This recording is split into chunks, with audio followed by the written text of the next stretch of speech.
What's up, y'all? This is Rodney, and I'm back. And, I was sitting here thinking, it's something else with, America's favorite dad, America's favorite father, father of the year, Boosie. I really think, all like jokes aside, I really think that he either struggles with his sexuality,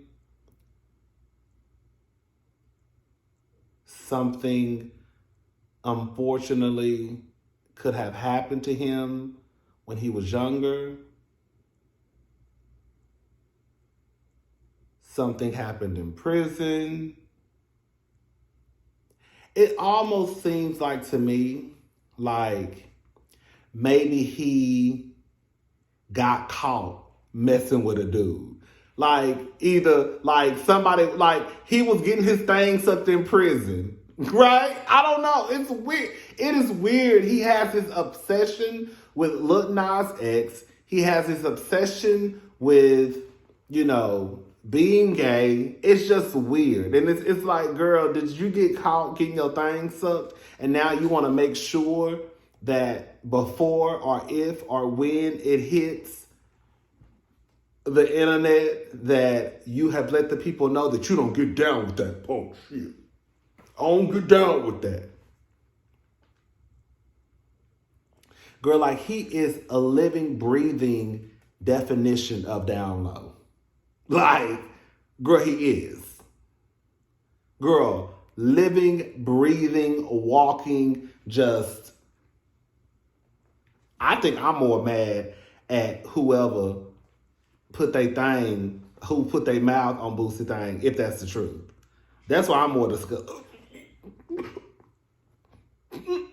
Oh, yeah. I almost threw up. Yeah. Oh, no, ma'am.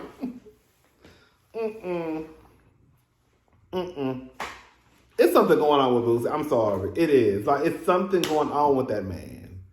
Like, he really, like, girl, we all need some therapy because, I'm about to call Dr. Francis. When I tell you I love me some Dr. Francis, but when I tell you, it ain't nothing that nobody can say out there in this world negative about Dr. Francis. Girl, I'm about to call and schedule me an appointment with Dr. Francis.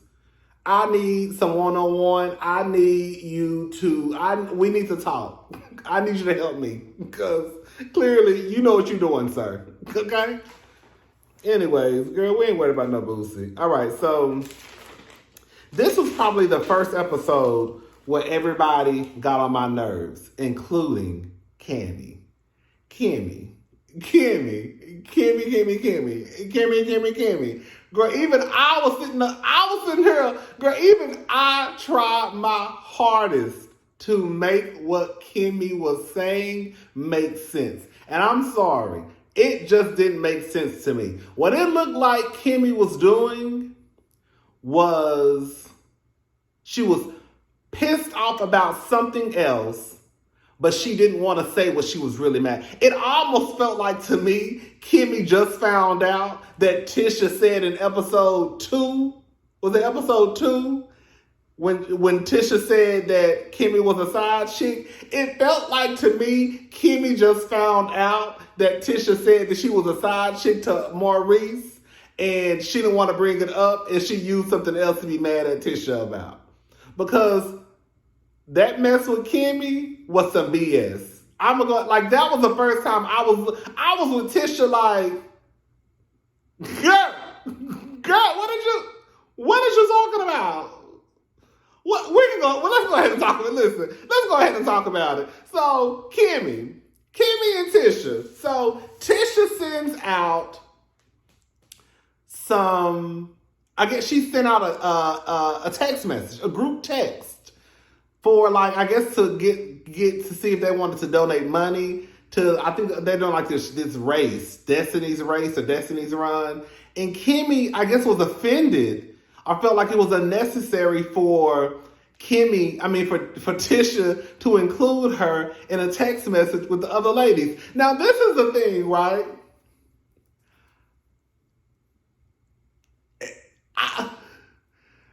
Girl, I can't even defend this. Like, for me, if I was Tisha, I probably wouldn't have put that much thought into it. Like, okay, girl, let me just send a text message. Hey, the people of the show. Hello? The people in the show, let me just send a text message. Hey, y'all want to donate some money, blah, blah, blah. Kimmy is pissed, or she was bothered, and she felt some type of way that Tisha asked her and Maurice for money in a text message. Girl, with some bitches who you know. Like, I don't know. Even if it wasn't people that you knew, it still wasn't to me that deep for Kimmy to have that type of attitude. Like, I was looking like Tisha was looking, like dazed and confused. Is this bitch for real? Girl, what are you talking about? And then in response to Kimmy being petty and really not just being petty and just sounding dumb and stupid to me,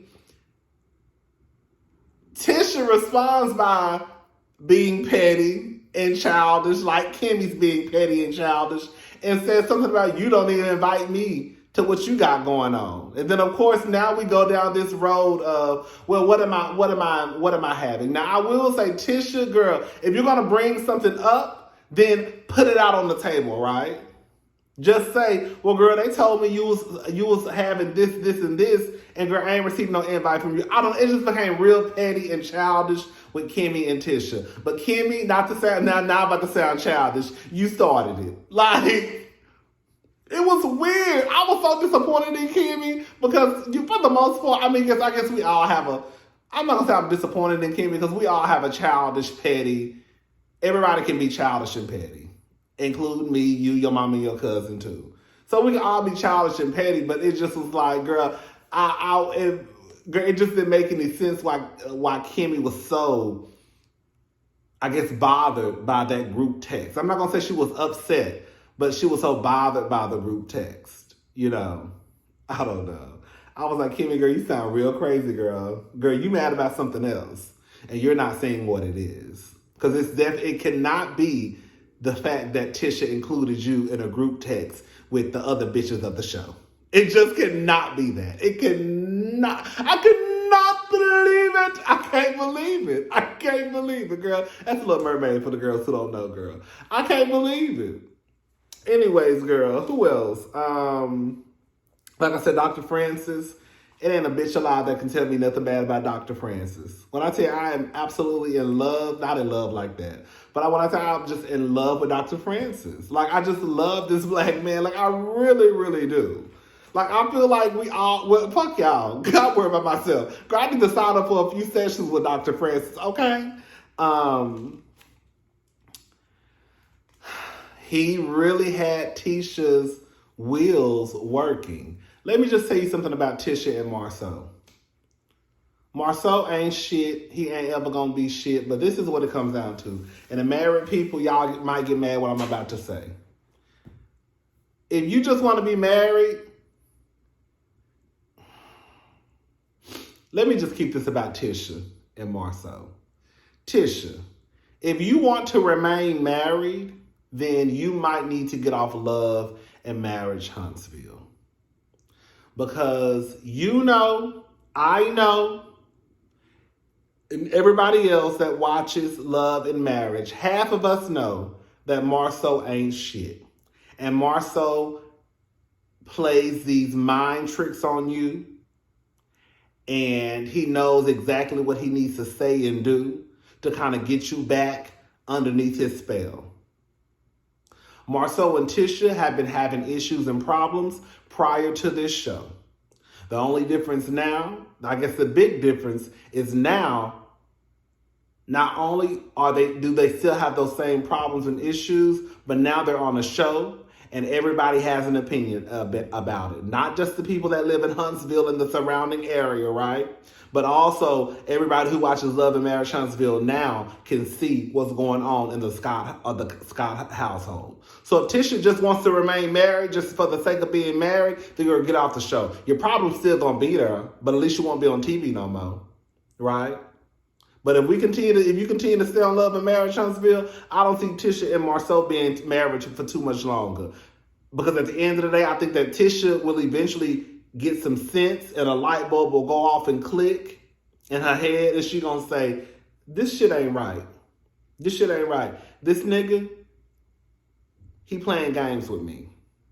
He playing games with me, and he doesn't want me to be the best Tisha that I can be, right? This whole thing about you come back and tell him that you went to another therapy session with Dr. Francis, and he got the wheels to turn in your head, and he knows that Dr. Francis is smarter than him, smarter than all of us, right? Well, some of us, right? So now you're a great mother, you're a great daughter, you're a great wife, you're a great this, you're a great entrepreneur. Is she really an entrepreneur, or do you just use Tisha's social security number and name to make sure that you can get some extra money? Because I ain't seen Tisha really do shit, quiet as it's kept.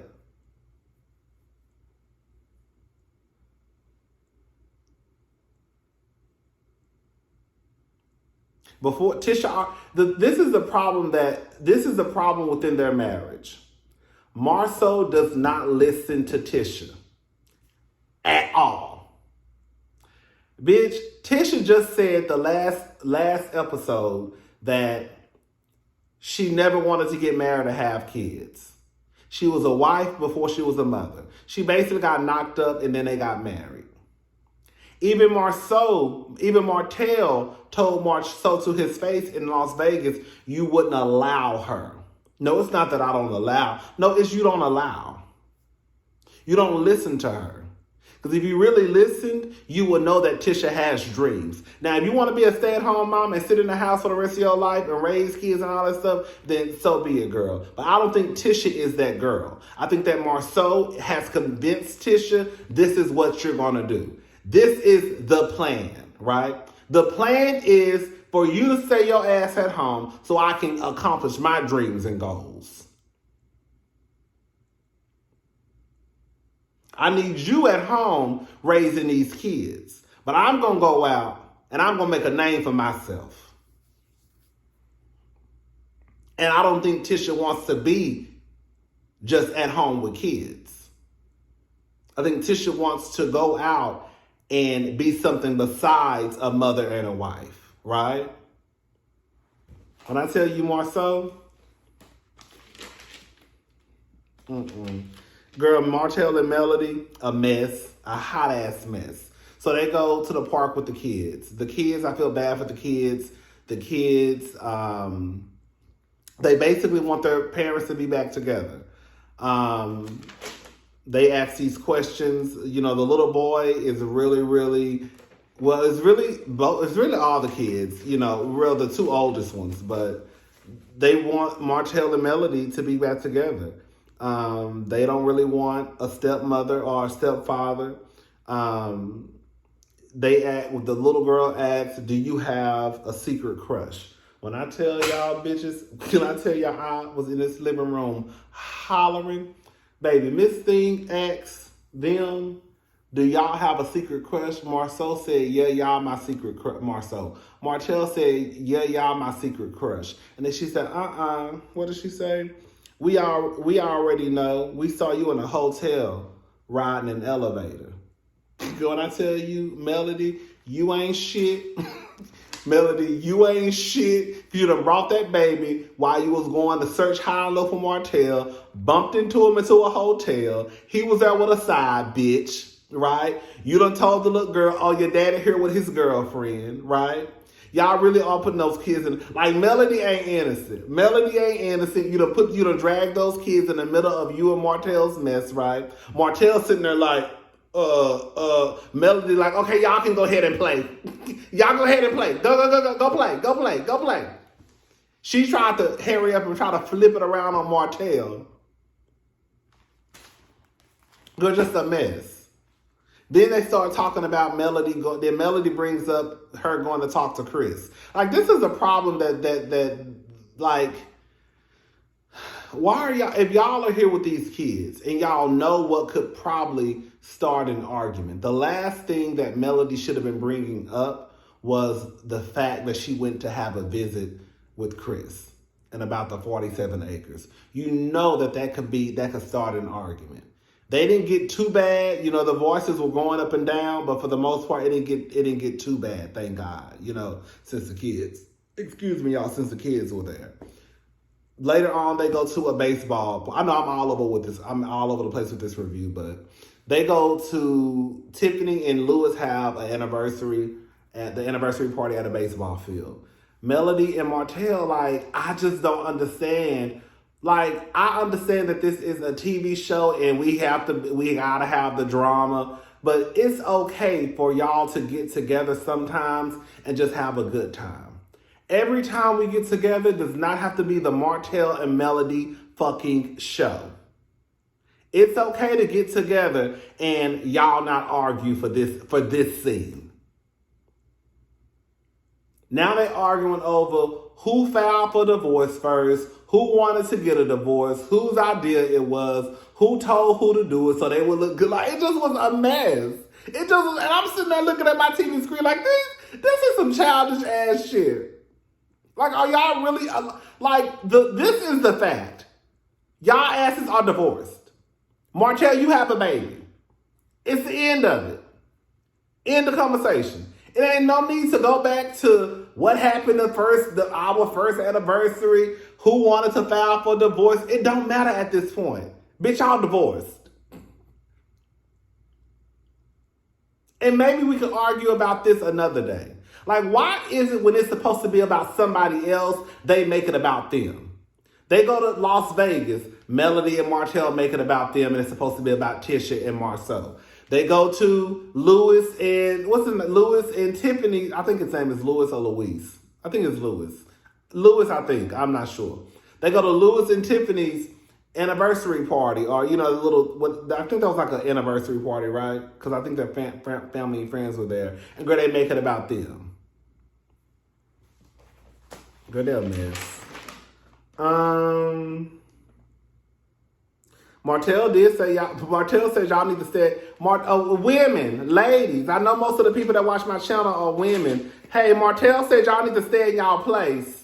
That's what Martell said. Martell said y'all need to stay in y'all place.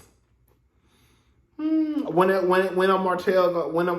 will Martell introduce the kids to his new baby? Melody I feel like, I don't know, maybe like the co-parenting experts could tell them what to do. I would think it would be best for Melody to be there. Do y'all think she should be there? I think she should be there.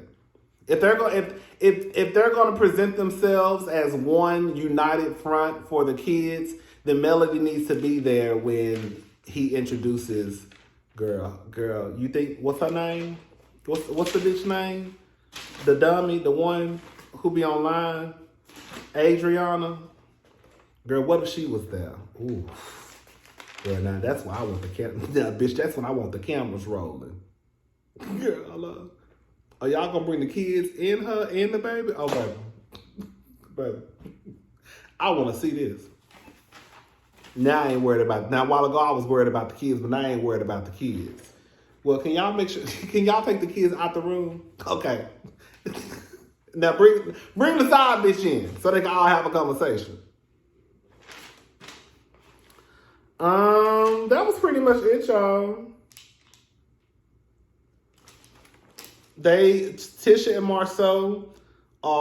Marceau is thinking about, he was thinking about getting rid of his Uncle Mike and starting over, which, let me tell y'all something. I don't know this is what it comes down to. Marceau don't know what he doing. I think Marceau ain't this businessman, like he trying to make it seem. I don't think that Marceau know what he doing. Marceau is just wasting money and wasting time. While I understand that we still are in a bird box, okay? You know, I call it bird box, right? We still are in a bird box, right? But I don't think Marceau know what he doing. I think Marceau just be talking.